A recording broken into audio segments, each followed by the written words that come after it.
you don't need to attend a full-on film school. You can attend smaller classes. You can attend Medialight. You can watch YouTube videos. So for me, it was like I've always been self-taught. Specifically, I spent a ton of time teaching myself photography, trial and error, asking people like what's good about these photos, looking at other people's photos. Because most everything I do, I don't have a team. I do the photo, I do the video, I do the audio. And so I need to be confident in all of those when I take on a project. Almost lost my life there, but I just felt this peace, not because anything special, but because the Lord was with us. And God promises to always be with us, especially put our trust in him. And so just that confidence, that peace that he's with us. No greater love than a man would lay down his life for someone else. And so that's the mission of Jesus. And that's our mission to serve people in conflict zones, in these dangerous areas of how we can help. You've been with Medialight from 2016. You have changed and being such a kind teacher, encouraging everybody. That's what I really began to love at Medialight. I have this passion for photography and video. And it's not just about teaching them skills, and it's not just about teaching them like the technical stuff. This is how you hold a camera. This is what you, but it's really teaching them as well, like giving them a passion and a love for sharing stories, for honoring people and seeing them the way that Christ does. When you teach them that, the skills come later.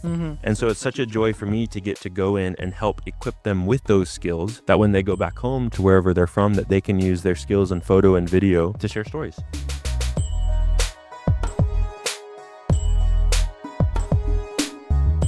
Welcome back to another episode with my brother, my friend Jonathan. So Jonathan, I have so many questions in my mind. And before I start, I'm a big fan of your photos. You're my big inspiration. So the first time when I met you in Vietnam and you took my picture, I think that's still my Facebook picture, I guess. I think it's like more than 6-7 years ago. So I want to start from there. Tell me how the journey of your photography started. Yeah, so for me, it began when I was younger, like in middle school or maybe high school. My dad brought home an older digital camera. And so for me, beginning to discover photography, I loved how you could freeze motion. That to me was the coolest thing, like capturing basketball games or soccer games, getting the player or the ball like frozen in the air. That was the coolest thing to me. But it also began like how much I enjoyed giving the photos back, because all of a sudden I was like, whoa, this guy's taking photos of me. And so, different friends or whatever would reach out and they really appreciated my poor photos, but it was like, wow, he's taking it at me. So then I also began to see how I loved taking photos, but I enjoyed seeing how it could just like bless someone or encourage them, right? Like, oh, I love that. And it was so fun to see their joy of like, oh, can I see the photos you took during this game? And so my photos weren't great. Even now I still have like whole albums of 300, 400 photos on Facebook that are terrible, but it's like, it's documenting my journey, right? But then for me in high school, it began to sort of shift of like, wow, I have this passion for photography, but I want to use it for something more. So up to that point, growing up overseas, growing up as a missionary kid, I was like, man, I want to travel. I want to take photos. Maybe I want to work for National Geographic. And it's not like they ever called me, but that was my dream, right? I was like, ooh, my senior year, I took 2 trips in high school that really, for me, shaped who I was in terms of a creative, of a photographer and videographer. My senior year of high school, we visited Papua New Guinea, and we traveled with the Jesus Film. And the Jesus Film is a team where it's a movie about the life of Jesus, and it's in the local language. And so we traveled to a really remote part of Papua New Guinea to visit a village with our local partners there to show the Jesus Film.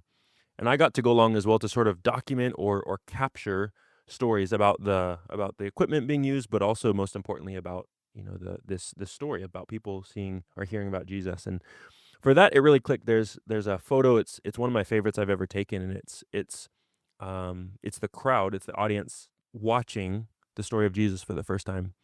And it just means a lot to me, because for me, that picture speaks 1,000 words, as they say, because like these people getting to hear about Jesus for the first time. And I have the opportunity to share that moment about that story. And so for me, that was the first story of how I began to see, like, I want to use my photography for something more. And the older I got, the dream about being a Nat Geo photographer, I was like, well, I don't want to spend my whole life taking photos of like dolphins and mountains and trees. That's cool. But I want to use my gifts to tell people stories about what God is doing, about shining a light in the darkness. And so my dream of being a Nat Geo photographer never was fulfilled, but instead I really enjoyed using photography and videography to share, working with local organizations or nonprofits to get to do that. And so when I was in college, there was one trip I went to visit an island called Tonga, and I did a video on a home there that treats children with physical disabilities. And so got to highlight some of their stories about the children, about the families, it's a Korean missionary couple that had started the home. They were physical therapists and just had a passion for these kids. So that was the second time where getting to use my photography and videography for me, like really was like, wow, I'm getting to use this to bless others and to share and to encourage them to share, put a light on the situation, or what is going on. So for me, it was those two stories that really shaped me of who I want to be as a creative, but ultimately sharing stories about what God is doing. When you were talking about this, it kind of took me back when I was a bit more younger, when my dad bought me a 1200D camera Yeah, from yeah, yeah, Singapore. yeah, There, it's a silly story behind why he bought me that, yeah, but it just took me there. It's yeah, like, and as soon as I got that, I didn't know anything about a yeah, DSLR, yeah, yeah. and like you are going everywhere, like just Yeah, it's like clicking, the click sounds so good, like right? clicking pictures, and you like zooming in, Yeah, like yeah, yeah, zooming out, yeah. and like you take, and like But for you, you feel so yeah, good. you don't know Yeah. anything about it, and you try to show it to everybody. Yep. It just took me back there, and as soon as you have a DSLR and you watch Nat Geo on TV, Yeah. everybody wants to become a wildlife photographer Yeah. with that huge, Yeah, yeah, the big lens. the zoom Oh, yeah, lenses yeah, and yeah. all those things. I remember saving up money. I wanted to buy a big lens. I didn't even know what lens I wanted. I just wanted the biggest lens so people would be like, "Wow, he's a photographer." And now I realize that's so heavy. It's so Yeah, big. yeah. You don't even know how I don't heavy even, that yeah. is. So like, yeah, even though you didn't do any Nat Geo stuff, but pretty much what you do, like telling people stories. Yeah. It's like a Nat Geo thing, Mm. but it's not on TV though. Yeah, yeah, But it's in different places, and people you're telling people story. yeah. And I remember one story that you shared about you doing video for a lady. Mhm. And could you share about that experience, how it started, of you telling stories of people? Yeah, one big lesson I learned, it wasn't a good one, but a lesson I learned was in college, I got to visit. I shared about it briefly earlier, but I visited a home in Tonga Mhm. that is a home for children with disabilities. And so it was started by a Korean missionary. They're physical therapists, and they went there to teach families and the community that having a child with disabilities is not a curse. It's a gift from the Lord, and that child deserves love and deserves respect, right? And so I had the incredible opportunity to go in and to share sort of their story and to get to shine a light on what they're doing. And that's the part of videography I love is like we get the opportunities like shining a spotlight, right? Like it's not if it wasn't for us, but we get to play a part in sharing that story with the world, right? That maybe if it wasn't for our video, people might not know what's happening. So it's really cool. I got to go in. At that point, I knew almost nothing about video, but I was just so excited. Even like audio. Audio is so important. But I remember I had my shotgun mic on top of my camera. I had it wrapped in toilet paper Mhm. because I was trying to block the noise and I didn't know how audio works. So I literally had it wrapped in toilet paper, had cardboard around it because I was trying to get Like interview audio, but it was so far. isolate, Yeah, I was trying to yeah, isolate it. isolate. Like, what are you doing? It was like 10 feet away. But what was so cool is like I was just so excited and passionate to share these people's stories. Didn't have the skills necessarily yet, but that was what was most important for me. And so maybe that's a good encouragement to me now. Like no matter what, like don't lose that fire, that desire. The skills will come later, but having a fire to share people's stories. But unfortunately, I spent a week there getting all these great videos, getting all these awesome testimonies. When I went back to the US, started editing this video, excited because now I can like help them with fundraising or help put a light on the work they're doing. And then a friend of mine accidentally formatted my hard drive Oh my God. and I lost everything. And I was so disappointed because all of that work, all the people's expectations for me, and it was all gone. Like I had failed. So it was a big lesson. It wasn't a great lesson. I mean, It's a it's always a good yeah. lesson, but I didn't do a good job. And so for me, that was important because one, it was like, well, I'm really excited to share these stories, even if my skills aren't there. Like I'll learn. But second is like, man, there's a responsibility, and especially as creatives, like, I mean, whether it's technical, like double backup, different things like that, but also just making sure we honor the people's stories who we're working with, stuff like that. So that was an early on a big lesson for me. Like when you format things, your Yeah, heart just it stops. just goes. Like, oh, that's It's gone. terrible. Yep. One more. Yeah. And as I told you in the beginning, that you're a big inspiration. Mm. So what were some of the things that you did to improve your skills? Mm. If you can tell certain things that these were the things that you did to improve every Yeah. year. Yeah, yeah, yeah. Is there anything that you do Yeah. that Um, can that you learn that you do things? What are yeah. some things that you could say? For me, there were periods of my life where, I mean, the internet's amazing. You don't you don't need to attend a full-on film school. You can attend smaller classes. You can attend Medialight. You can watch YouTube videos. So for me, it was like I've always been self-taught, and so specifically, I spent a ton of time teaching on myself photography, trial and error, Mhm. asking people like what's good about these photos, looking at other people's photos. Audio, spent a ton of time practicing audio, understanding it for myself, because most everything I do, and can get into that later, but I don't have a team. I do the photo, I do the video, I do the audio, and so I need to be confident in all of those when I take on a project. But I think the biggest thing that helped me was diving in and taking on jobs where there was a little pressure, right? Mhm. Whether it was because there was a little, maybe they paid me a little bit, Mhm. or whether there was a deliverable like, hey, I will get you this video, something. It wasn't a big project, but if there's a little bit of pressure, that makes you better, right? Mhm. So of course I love photo walks. I love all these things where it's like just go out and do it. But until there's a little bit of pressure, Mhm. you'll never become better, Mhm. right? And so by intentionally putting myself in these situations, or I mean, there was a story I was in even just last year. I was in Central Asia working with the team there, and a friend there was like, "Hey, I have a local gym I want you to do a video for because we're doing some ministry there, but Mhm. they need some media work." And I was like, "Great." I really didn't have any interest. I also wasn't confident. I was like, Mhm. I can't do this." Mhm. And then a couple days later, he's like, "Hey, get in the car. We're gonna go film that video." And I was like, "Wait, I don't want to do this. Mhm. Like I am not good enough. I was lazy. All these things, but we just rolled up and I just started doing it. And it's in that process of doing it where there's pressure, where there's Mhm. expectations. That's when you become better. And so for me, early on, trying to put myself in those situations, or others putting myself in those situations, that's how I really became better in training myself and becoming better, is like go make stuff for people, because then there's an expectation of quality and of excellence. And so that's what really helped me improve my craft, was working with local businesses, local nonprofits, working with people, doing headshots, different things where it's not, this is fun, but it's like, okay, there's an expectation at the end where they'll get something out of it. So I want to do my best. That's really true. When I realize it now, it's like, yeah, when you have that push Yeah. or the more of expectation that you have to deliver, yeah, so true. And you are one of the finest people. Mm. How you behave with people, you're so Mm. friendly, you're so kind. Things start like, Yeah. how did you? Because for me, sometimes I can come really rude or straight.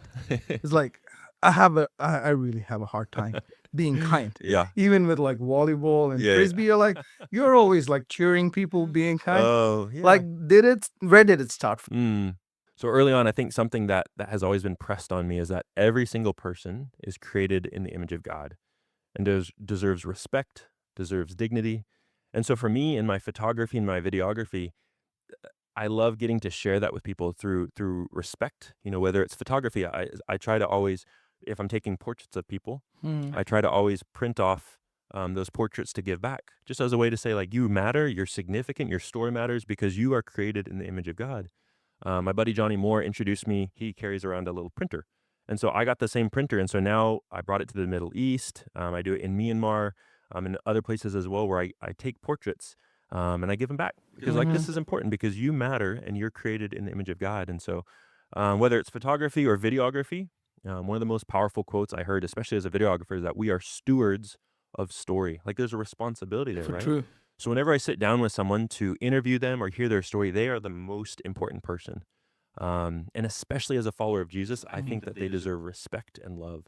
And so that's to me always the best part. The project, it'll come later. Like I need to do a good job, of Mhm, course, but man, it's all about people. And if you get that, then your video will be even better, right? Like if you yeah. get if you honor them in that way, well, then they're naturally Mhm. gonna share more or be more comfortable. And so for me, it's always started with loving people and showing respect, and honoring them with my photos and with my video, because they're created in the image of God, Mhm. and that's what Jesus would do. How big of a role does your family play? Like your dad, mom?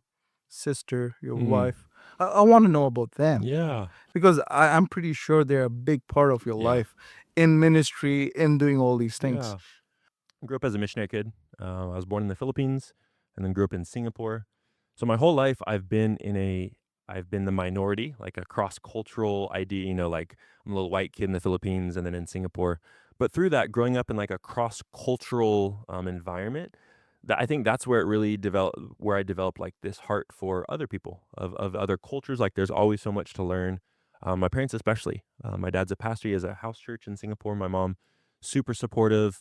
She's the happiest person you'll ever meet. There's joy. I have You've seen met her. her, You've yeah. joy. You'll hear her before you see her, just Hmm. overflowing with joy. Like she just loves people. And I think my mom and I are so alike in that way of just like, man, I just love people. But then my dad as well, especially with respecting people from other cultures Hmm. and learning from them. We have so much to learn from other people. And so I think from my parents, their background as Christians and teaching me those values when I was young, but then also teaching me those values in a cross cultural environment where there's so many people with different values, with different beliefs. It's really important to be respectful of those and honor them. Hmm. And so my parents have definitely played a big impact on who I am today in terms of honoring people, in loving Jesus, and uh, and being a good learner, or I guess learning from other people. Could I think it was in 2019. Yeah, I they were think here for like 24 hours. My mom and yes, sister. Yeah, and we enjoy them, and they're such amazing people. yeah. And I believe that they're a big impact, Mm, and you reflect mm, a lot of your parents. I think it's their heart yeah, that you reflect. I yeah. really appreciate them, and as well as you. Mm. So I want to jump in to the main part. Yeah. Is the ranger thing Mm. that you do with Cambodia, Burma. Burma. Close. I'm One of sorry, those. the Burma ranger thing. Yeah. I want to know about that because I heard your story that Yeah. you pretty much almost lost your life Twice. twice. Yeah. Yeah, I want to hear a lot about that. Yeah. So in 2018 or 2019, I was talking with some friends, literally just about crazy humanitarian aid organizations in Asia. And one of them mentioned the Free Burma Rangers. Hmm. That really piqued my interest. At that time, I was doing photography and videography with different organizations and getting to do it sort of like freelance, like working where I could. So I looked into the Free Burma Rangers, and they're a humanitarian organization that shares the love of Jesus and medical relief and aid in war zones. And so they work in Syria, work in Tajikistan, Afghanistan, and Burma, um, in war zones. Hmm. And so at that time, I was really interested, but I was like, I'm not ex-military. I don't have that skill set, because most everyone in the organization had served in the military. But I went to watch the documentary, and at the end of the documentary, there's a tribute to a man named Zhao. And Zhao was a man from Burma who left and joined with FBR and went to the Middle East to Syria to help fight ISIS, but also to help people there, like Hmm. delivering medical aid, humanitarian relief, and different things. And while he was there, he actually lost his life in a drone strike. And so he left his country that's already in violence and turmoil, and he Hmm. left to go serve in another country to help those people. But at the end of the movie, in his honor, there's his description. It said cameraman and medic, and it was at that time like my eyes were open, like wow, I can work with them. I Hmm. can be a camera. I am a cameraman, and I'd love to have more training as a medic. Hmm. But my skill set, I love videos, I love photos, I love sharing people's stories, so I can do this with the organization. So I reached out to them, and long story short, I've been serving with them since about 2020.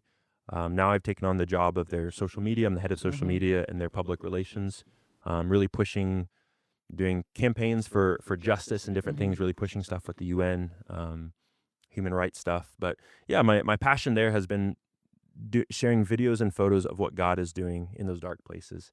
My first mission with FBR, Dave and I, the founder, we were going across a rice field to help a lady plant rice Hmm. because she has been shot at the past several days by the Burma army whenever she'd try to plant rice. And so she said, I can't do this. And Dave's like, we're with you. We'll support you. You matter. Again, like Hmm. that thing of like, man, every person is created in God's image. And so your story is important. So we went with her to go plant rice, and I'm recording this. And as we're crossing this rice field, there's a lot more to it. But all of a sudden, the Burma army opens up and starts shooting at us with Oh machine my guns. god. And we're just in an open rice field. And I'm barefoot. I think I was barefoot. Dave's in Crocs. And Okay. so it was really funny because in the video, I'm filming all this, and he says, we'll pray and hope they don't shoot us. But if they do, we run. And it's not like 10 seconds, I have this on video. It's like 10 seconds later, they shoot and he just goes, all right, run. And so we just turned around and there's nothing we could do. We just started running through the rice field. A rice field's flat. There's nothing to protect us. So we're Okay. just running and the bullets are like popping in the water around us. Yeah. And I'm not a hero. Like, I'm not a soldier. I'm like, what is going on? Was it like Rambo? Yeah, I felt like it. Just a lot less courageous. But there's nothing I could do, like if they I'm sorry, I'm laughing. shoot me. No, it was like there's nothing I could do, so I just ran.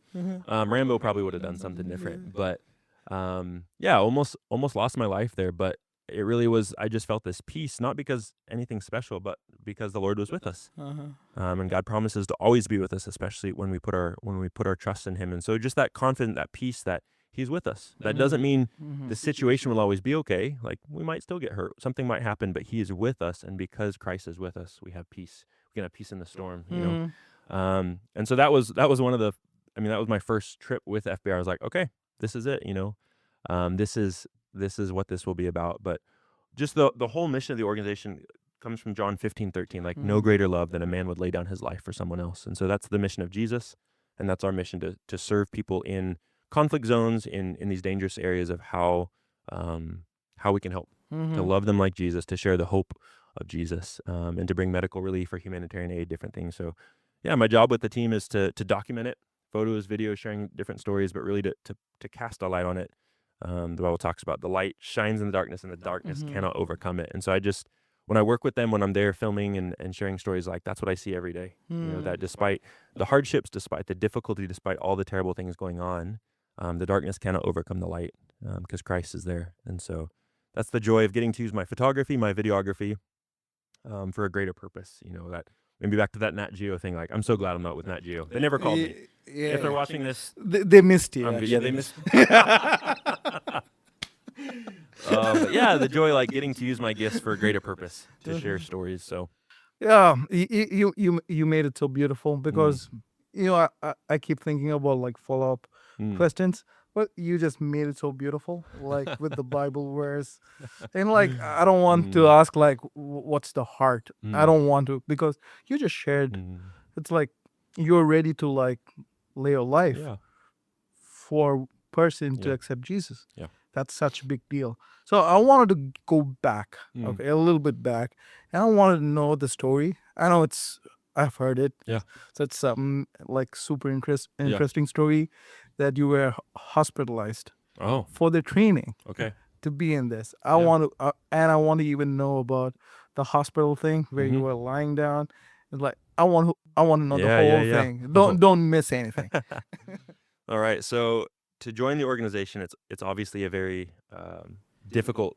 When we're working, it's a very difficult situation. So there's a fitness test you have to pass in order to volunteer with this organization, because if you can't take care of yourself, how can you take care of someone else, under fire or whatever? So there's a fitness test. It's up and down a mountain several times with a backpack. So 50 pounds for the guys, 35 pounds for the girls. And so I'd been training for this, went out and I did the test, and I crushed it. I did really well. But my problem was I didn't drink enough water. And so while I passed the test later that evening, really didn't start to feel great. And so my friends took me to the hospital. Like, I was running a high fever. But at that time, I thought I was just dehydrated. Just thought I had a high fever. And they got to the hospital and they checked me out and they said, hey, you can stay. We'll admit you, or you can go home.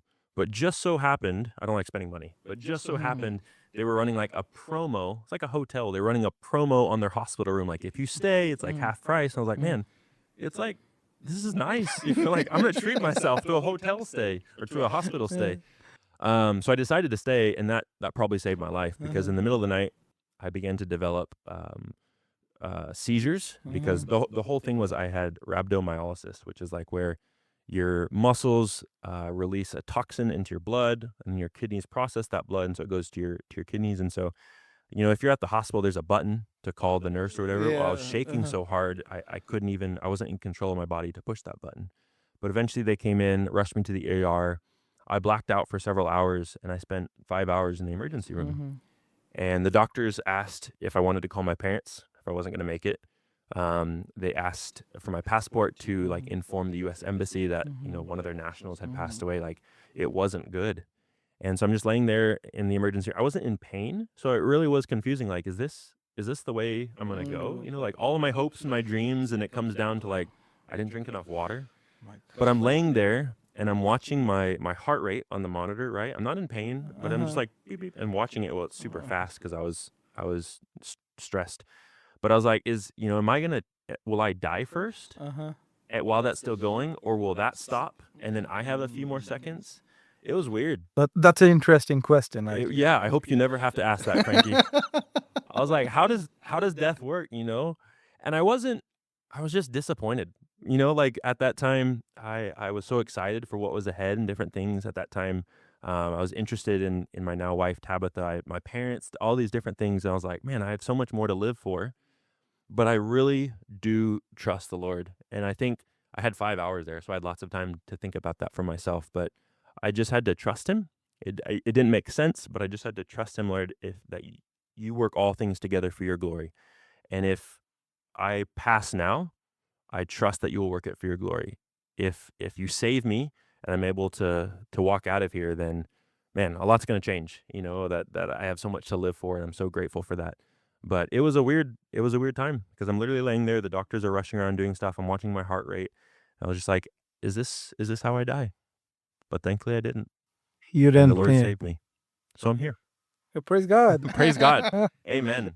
I'm pretty sure all the intense um, work or intense training that you went through to go through that part, I already know it's so important. The Yeah. work that you do there for the people, Yeah. for the Burmese, the country as Yeah. well. And you guys don't just do it for Burma, but you travel pretty much a lot of Yeah. other countries too, Yeah. like Iraq, Israel. Yep.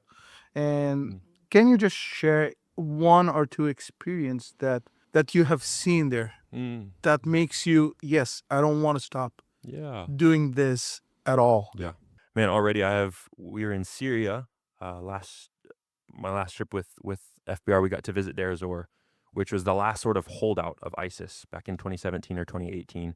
And I wasn't there for that battle, but I got to be there. We went in later, and I got to share.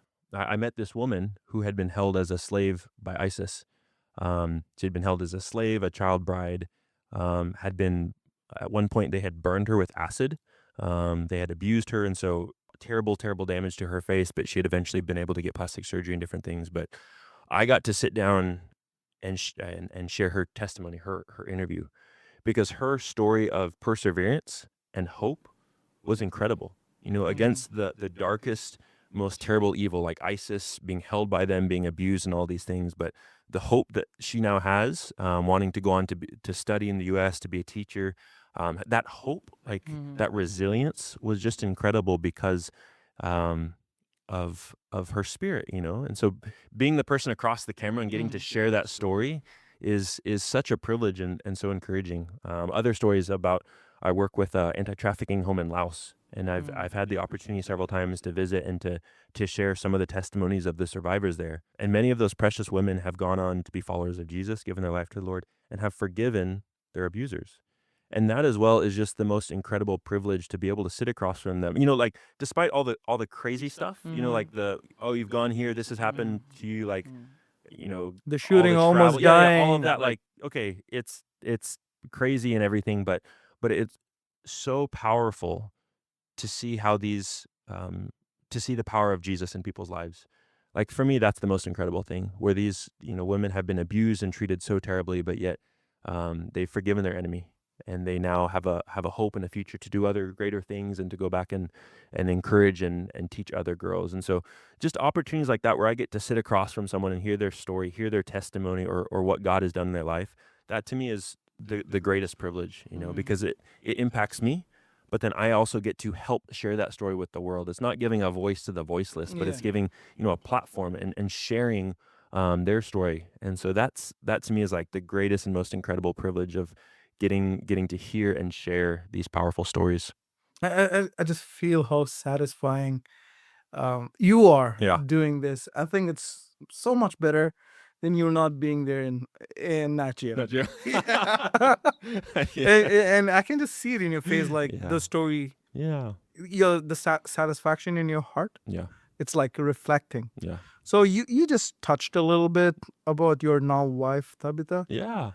So you are going to do all this with her now. You're going to Yeah. travel to these crazy places and do all these things. I want to I want to know how you feel. And Well, if you want to know how she feels, she should be the one sitting here. It's something we pray about. It's something very, very much from the beginning. It's when we got married, something that really had drawn me to her was her heart for justice as well. Early on, the Lord had placed on her heart a desire to go to law school, sort of born out of this idea of Micah 6:8, to seek justice, love mercy, walk humbly with our God. The Bible talks about true religion is this, to look after orphans and widows in their distress. So all throughout the Bible, it's clear that God is a God of justice, and he has a deep heart for the poor, for the vulnerable, for the oppressed. And so that was something that immediately drew me to Tabitha was her similar heart for those things. I mean, we approach it differently. You know, I work in the humanitarian aid sector. I'm doing video and photography. Her passion is the justice side, you know, and so she went on to become a lawyer, got called to the bar in Singapore. And so, yeah, now we get the opportunity, the joy to do this together. And something from the beginning we talked about is we really want to be a family that's led by faith and not fear. And it's easy to make that just a catchy phrase, and I understand, but it really, that has to be at the heart of what we do. Because if we are led by fear and our decisions are made out of fear, that's not honoring the Lord. But if we genuinely believe that as followers of Jesus, his spirit is within us, then we really want to step out in faith and to serve those people groups. We want to serve in areas that even if they're dangerous, we're there because that's where Jesus is. And so we really want to be together as a couple. We want to be led by faith and not fear. And so that's really exciting, is getting to step out and do these things, not by myself now, but like a force multiplied, getting to do it together, because she is so talented and so amazing. And what the Lord will do through her and me together is so much more than we could do on our own. And so I think that's the joy, is getting to serve the Lord, his passion for justice, his heart for justice, and getting to do that together is so exciting. God, thank you so much for Yeah. sharing that. It's I know it's so dangerous in certain, like in Middle Eastern places, but you pretty much answer to all my follow-up questions. Like you just give answers with the Bible verse. That's amazing, man. You're just making my work so easy. So Oh. coming up to another point, that you being such an amazing teacher, I want to go back. So we have you, the amazing Yeah, the whole photographer. map from Yeah, Frankie. I love it. yeah, the amazing photographer, the ranger guy who Yep. gets shot with a Almost. like a machine gun, Almost. and almost dying. Yeah. All those things. Yeah. I want to talk about the face of you, the teacher face. And you been with Medialight from 2016, 17. 17, Yeah. Wow. and like from there, like 17, 18, 19. 7 years. Yeah. You have changed so many people's life by encouraging them, by who you being, Yeah. such a sweet guy, Yeah. Oh, thanks. and being such a kind teacher, Yeah. encouraging everybody. So I want to talk about you as a teacher. Yeah. Like, how do you feel? It's funny you say that, because it literally wasn't until 2023 we were leaving Medialight. Last year I'd come here to teach. We were leaving in a truck. Pastor Chuck was taking my wife and I back. We were flying back to Singapore, and we were driving back, and I turned to Pastor Chuck and I goes, I think I really enjoy teaching. And it had like really unlocked for me in 2023. Up to that point, I would do it. Like I enjoyed doing it, but it wasn't like my passion. But through my time at Medialight, it really unlocked this idea of, man, like I get to use the skills and the gifts I have, not just for myself, but to train and to multiply other people, right? Like I can't do it all by myself. I don't want to do it all by myself, but the joy of getting to train and equip other people to go out and do amazing things as well, that's just incredible. And so that's what I really began to love at Medialight, is I have this passion for photography and video, and I can share that with other people.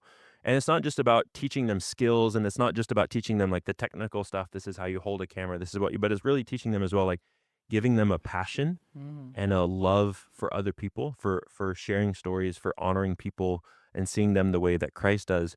When you teach them that, the skills come later. And so it's such a joy for me to get to go in and help equip them with those skills, that when they go back home to wherever they're from, that they can use their skills in photo and video to share stories. And so yeah, through Medialight, I've really loved the opportunity they've given me to be a teacher. Because I'm sure you know this as well. Like the teacher learns the most. Oh, Like when we're teaching, when yes. like, oh, we learn so much. And so teaching has helped me also become just a better photographer, better videographer myself as well. But Medialight really helped unlock that for me. Like I love teaching. I love seeing how students grow. I love pushing them, seeing how they create, and just the unique gifts that God has given each one of them. No, I really enjoy sitting in your classes. Mm. It's so fun. You just make it so simple. Yeah. Because for me is I'm a person that needs more hands-on. I'm a slow learner. So for me, Medialight was I had like great teachers like Johnny, Drew, Yune. They were like life-changing people Mm. for me when Mm. I was a student here in 2012. Mm. So as you said, the teacher learns more, Yeah. but the right teacher Mm. helps people have confidence. And how do you think giving confidence, because you're such a kind person, and you take time, you even teach them 6 7 times if they don't get it, and you go up, you sit with them, you spend time. So how do you think encouraging students to push them to a vision Mm. of learning this is important? Yeah. Thank you so much, Frankie. I think though it's funny you say that because I'm so thankful for how patient you are. And it's not like this, oh, like you're good, I'm good. But whenever I'm teaching, You're more good than me. I know whenever you sit with a student, you are so patient and you really go deep with training and teaching them how to be better. And that's where I struggle. I love teaching the class, but taking the time to go one-on-one with a student and be patient for so long, I learn so much from watching you because I know if there's a student who's struggling and I put them with Frankie, they're going to learn the most they've ever learned. And that doesn't mean if you're ever partnered with Frankie, you're the worst Is student in this the class. podcast about Frankie? But well, okay. I'm thankful for you. I think I just really love. I'm someone who always like roots for the underdog. Like when I look at a class, I'm always inspired and impressed by the students who are the best.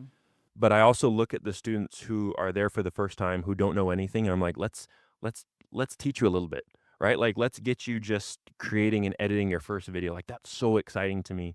The students who can already edit their own video and do all this, I'm so happy for you. I really, really am.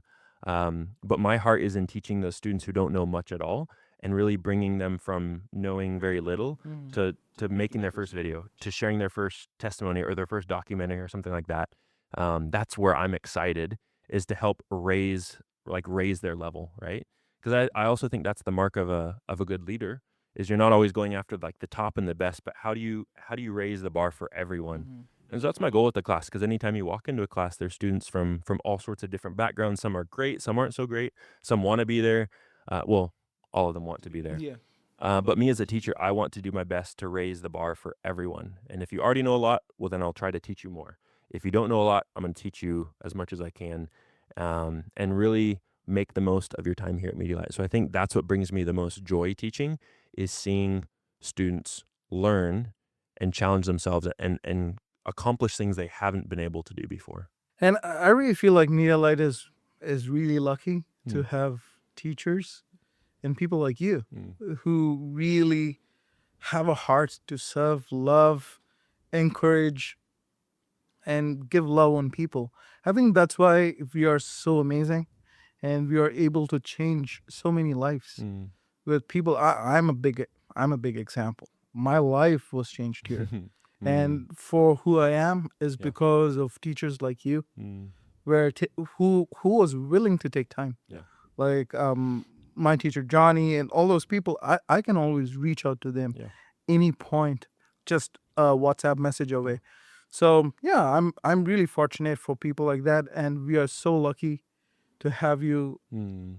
here in Medialight as our amazing teacher. And thank you so much for being with us. And I really appreciate your heart. You're such a kind person.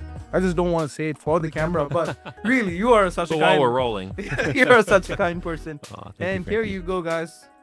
Jonathan Haynes, amazing person and amazing teacher. Peace out.